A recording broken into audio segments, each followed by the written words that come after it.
কারণ হচ্ছে আমার জীবনে তৃতীয়বারের মতো। প্রথম হলো যে দক্ষিণ চট্টগ্রামের সাতকানিয়া এবং লোহাগাড়া সাতকানিয়ার এই নির্বাচনী এলাকাতে সেকেন্ডবারের মতো বিজয় হয়েছে, এরকমও নাই। তো আল্লাহ তাআলা যে আমাকে তৃতীয়বারের মতো এই এলাকাতে আল্লাহ তাআলা আমাকে জনগণের রায় নিয়ে জনগণের খেদমত করার সুযোগ যে করে দিলেন, এর চেয়ে বড় শুকরিয়া এবং আল্লাহ তাআলার কাছে শুকরিয়া আদায় করে আমি এতটুকু বলবো, ইয়া রব লাকাল হামদ কামা ইয়ানবাগি লিজালালি ওয়াজহিকা ওয়া আযীমি সুলতানিকা। জনগণ আমাকে তাদের রায় দিয়ে তাদের সেবা করার যে দায়িত্ব আমাকে দিয়েছে, আমি আল্লাহর কাছে তৌফিক কামনা করছি।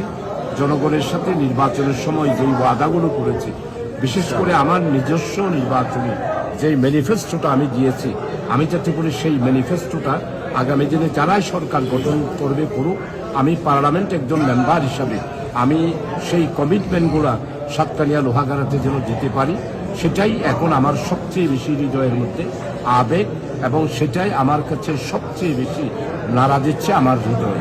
একদিকে আমার বিজয় আর একদিকে আগামী দিনের দায়িত্ব, এই দুইটাকে সমন্বয় আমি কিভাবে করব সেটার জন্য আল্লাহর তৌফিক কামনা করছি।